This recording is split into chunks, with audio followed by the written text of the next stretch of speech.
जननी जन्म सौख्यानां वर्धनी कुल संपदां पदवी पूर्व पुण्यानां लिख्यते जन्म पत्रिका आदित्याय च सोमाय मंगलाय बुधाय च गुरु शुक्र शनिभ्यश्च राघवे केतवे नमः गजाननं भूतगणादि सेवितं कपित्थ जम्बो फलसार पक्षितं उमासुदं सोह विनाश कारणं नमामि विघ्नेश्वर पादपங்கஜம். உலகெங்கும் வாழக்கூடிய நெக்ஸ்ட் ஜென் நேயர்கள் அனைவருக்கும் வணக்கம். நான் உங்கள் டாக்டர் வி ராஜ்குமார் சிவாச்சாரியார் பேசுகிறேன். எல்லாரும் எப்படி இருக்கீங்க? நலமா இருப்பீங்க நம்புறேன். தற்போது நாம் பார்க்கக்கூடியது இந்த வார ராசி பலன் எப்படி என்று சொல்லக்கூடிய வகையிலே திங்கட்கிழமையிலிருந்து ஞாயிற்றுக்கிழமை வரைக்கும் வார ராசி பலன் எப்படி இருக்கு அப்படிங்கிறத நம்ம தெரிஞ்சுக்கிறோம். அதாவது வாழ்க்கையில் நம்ம நிறைய விஷயங்களை கடந்து வந்திருக்கோம். வாழ்க்கையில் நிறைய விஷயங்கள் இனி கடந்தும் போக போறோம். நிறைய விஷயங்கள் இருக்கு, பிளஸ் மைனஸ் நிறைய இருக்கு. எதற்காக இந்த வார ராசி பலன் அப்படின்னு சொன்னா இது பாத்தீங்கன்னா நீங்க தெரிஞ்சுக்கணும். சோ எனக்கு இதெல்லாம் நடக்குது, எனக்கு இதெல்லாம் நடந்துட்டு இருக்கு, நான் இந்த விஷயத்துல இனிமேல் கவனமா இருக்கணும் அப்படின்னு நீங்க தெரிஞ்சுக்கிறதுக்கோசரம் தான் இந்த வார ராசி பலன். நீ இப்படி இருக்கணும், இதெல்லாம் உனக்கு மைனஸ், இதெல்லாம் உனக்கு பிளஸ், நீ இப்பெல்லாம் இதை செய், இதெல்லாம் இதை நீ செய்யாத, கொஞ்சம் கவனமா இரு அப்படிங்கிறதுக்கோசரம் தான் சொல்றது.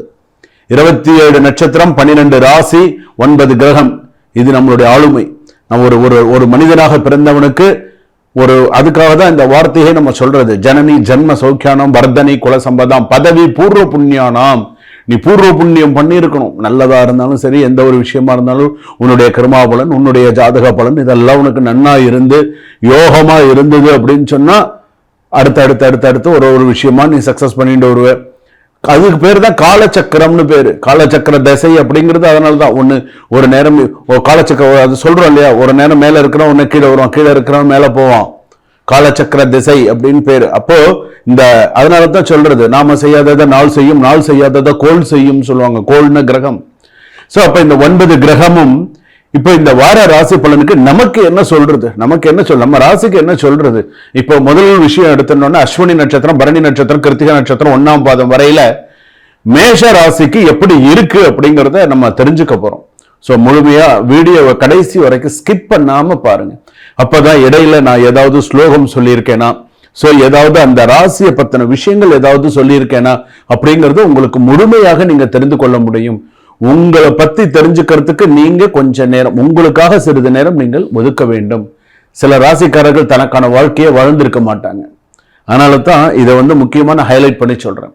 என்ன நடுவுல எல்லாம் நீங்க கேட்டுட்டீங்க அப்படின்னு சொன்னா உங்களுக்கு உங்க ஜாதகத்தை பத்தி நீங்க சிறப்பா தெரிஞ்சுக்கலாம். சரிங்களா? ரிஷபராசி நேயர்களே, ரிஷபராசிக்கு எப்படி இருக்கு? ரோஹிணி நட்சத்திரம் ரிஷபராசி, கிருத்திகை நட்சத்திரம் ரிஷபராசி, மிருகசீரிஷ நட்சத்திரம் ரிஷபராசி எல்லாமே இருக்கு. சோ அப்ப இந்த ரிஷபராசிக்கு இந்த வார ராசி பலன் அப்படின்னு சொல்லும் பொழுது கையில பணம் வரும், ஆனா உடனே அது கையில நிக்கக்கூடிய வாய்ப்புகள் இருக்காது. நீங்க ஒரு செலவு நினைச்சிட்டு இருப்பீங்க, அது ஒரு செலவு, நமக்கு ஒரு அன்எக்ஸ்பெக்டடான சில செலவுகள் வரத்துக்கான வாய்ப்புகள் நிறைய இருக்கு. ஒண்ணு. ரெண்டாவது பாத்தீங்க அப்படின்னு சொன்னா நம்பியர்களால், யாரை நீங்க நம்புனீங்களோ அவங்களால ஒரு பெரிய இழப்பு ஏற்படுறதுக்கான வாய்ப்பு உண்டு. இந்த வாரம் எடுக்கக்கூடிய முடிவு பாத்தீங்கன்னா பின்னால மிகப்பெரிய வருத்தத்தை கொடுக்கக்கூடியதா இருக்கு. ஏதாவது ஒரு டிசிஷன் எடுக்கிறீங்கன்னா கொஞ்சம் பார்த்து டிசிஷன் எடுங்க.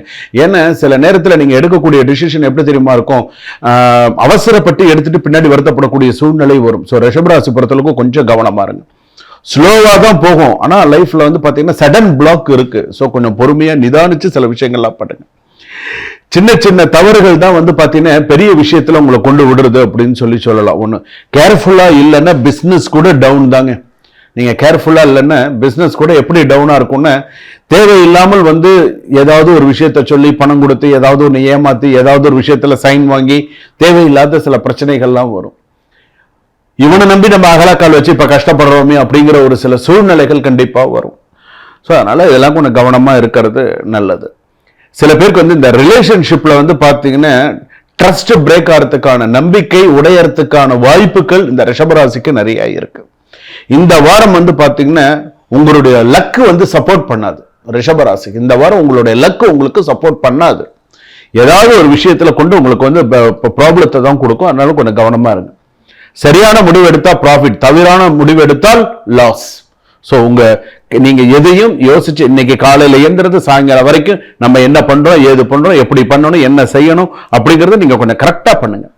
ஆபீஸ்ல ஒர்க் பிரஷர் அதிகமா இருக்கும், சுமை அதிகமா தான் இருக்கும். வேணும்னா வச்சு செய்வாங்கங்க. செஞ்சுட்டு போடா, என்னடா பண்ணிட்டு இருக்க, என்ன பண்ண போற, இந்த இவ்வளவு பெண்டிங் இருக்குன்னு எதுக்கு பாரு இப்போ அப்படின்னு கேட்பான். இருடா அப்படின்னுவான்.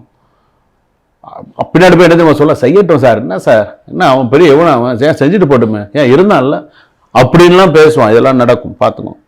ஜாப் சேஞ்ச் இதனால ஜாப் சேஞ்ச் ஆகணும்னு நினைக்கிறவங்க கேர்ஃபுல்லா இருக்கணும். கேர்லெஸ்ஸா இருந்தா ஜாப் லாஸ்க்கு கூட சான்சஸ் இருக்கும் சில பேருக்கு. ஆமா, இவங்கிட்ட வேலை செய்யறதுக்கு நம்ம வேற எங்கேயாவது போலாம்னு நினைச்சு கஷ்டப்பட்டீங்க, அவ்வளவுதான். கொஞ்சம் கவனமா இருக்கும். அன்எக்ஸ்பெக்டட் எக்ஸ்பென்ஸ் அதிகமா இருக்கும். பிசினஸ்ல ஸ்லோ மூவ்மெண்ட் இருக்கும். பழைய பெண்டிங் மணி ஸ்லோவா தான் வரும். ஸோ பார்த்துக்கோங்க. காதல், திருமணம், ரிலேஷன்ஷிப், லவ் அப்படின்னா ட்ரஸ்ட் இஷ்யூ இருக்கும். சில பேருக்கு வந்து பார்த்தீங்கன்னா டிஸ்டன்ஸ்னால கொஞ்சம் இஷ்யூஸ் எல்லாம் இருக்கு. மேரிட் லைஃப்ல கொஞ்சம் ஈகோ கிளாஷ் ஆகிறதுக்கு வாய்ப்பு இருக்கு. கணவன் மனைவியாக இருந்தால் விட்டு கொடுத்து போகணும். நாணல் மாதிரி வளைஞ்சு கொடுத்து போக தெரியணும். இவரு சொல்லி நான் என்ன கேட்கறது, இவருன்னு அவ்வளோ பெரிய அப்பா டக்கரா அப்படின்னு சொன்னா முடிஞ்சு போச்சு.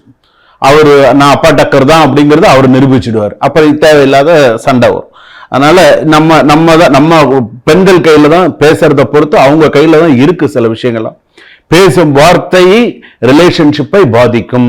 ஸோ நீங்க பேசுற வார்த்தை உங்க ரிலேஷன்ஷிப்பை பாதிக்காத வகையில நீங்க பேசணும். அப்பதான் அது சிறப்பு. ஒண்ணு, வீட்டில் டென்ஷன், மிஸ் அண்டர்ஸ்டாண்டிங்லாம் இருக்க தான் இருக்கும். சின்ன சின்ன விஷயங்கள்லாம் இருக்க தான் இருக்கும். குடும்பத்தில் சில சந்தோஷங்கள்லாம் இருக்க தான் இருக்கும். அதே சமயத்தில் மிஸ் அண்டர்ஸ்டாண்டிங்கும் இருக்கும். சில விஷயத்தில் நீங்கள் கவனமாக இருக்கணும். சில கேஸ்லாம் கொஞ்சம் சில கேஸ் டிவோர்ஸ் கேஸ்லாம் வந்து பார்த்தீங்கன்னா கொஞ்சம் காம்ப்ளிகேட்டடாக தான் இருக்கும். சில பிரச்சனைகள்லாம் இருக்க தான் இருக்கும். கொஞ்சம் கவனமாக இருங்க. சில டிசிஷன்ஸ் எடுக்கிறதுலாம் கொஞ்சம் பார்த்து எடுங்க. டிசிஷன்ஸ் எல்லாம் இப்போ மாணவிகளுக்கு கூட கொஞ்சம் ஃபோக்கஸ் குறைவாக இருக்கு. எக்ஸ்பெக்டடான ரிசல்ட் கிடைக்காது. கொஞ்சம் பார்த்து எதுவாக இருந்தாலும் செய்யுங்க. ஜெலஸ் பீப்புள் உங்களை சுற்றி இருப்பாங்க. ஈகோ ரிலேஷன்ஷிப் டேமேஜ் ஆகிடும். ஸ்மால் ஆக்சிடென்ட், கவனக்குறைவு, வாகன விபத்து ஏற்படுறதுக்கான வாய்ப்பு இந்த வாரத்தில் இருக்கு. கவனமாக இருங்க. நம்பிக்கை தவறானவர்களுக்கு இது கொஞ்சம் பார்த்து இருந்துக்கோங்க. உங்களுடைய லாஸ் சிக்னல்ஸ் அப்படின்னு சொல்லும்போது money loss, relationship break, job instability, mental stress அதிகமாக இருக்கும். இந்த வாரம் அப்படின்னு நம்ம எடுத்துக்கும் போது ஸ்ட்ரகிள், நெக்ஸ்ட் ஃபேஸ் இம்ப்ரூவ் ஆகும். பேஷன்ஸ் பிளஸ் ஸ்மார்ட் மூவ் இருந்தா லாஸ் ஆகிறத நம்ம தவிர்க்கலாம். வெள்ளிக்கிழமை அன்னைக்கு மகாலட்சுமி அல்லது அம்பாள் வழிபாடு பண்ணுங்க. அம்மனுக்கு நெய் விளக்கு ஏற்றிவாங்க. உங்களுக்கு சில விஷயங்கள் குறையும். உங்களுடைய சுய ஜாதகத்தையும் ஒரு தடவை பார்த்துக்கோங்க. சுபம். வாழ்க வளமுடன்.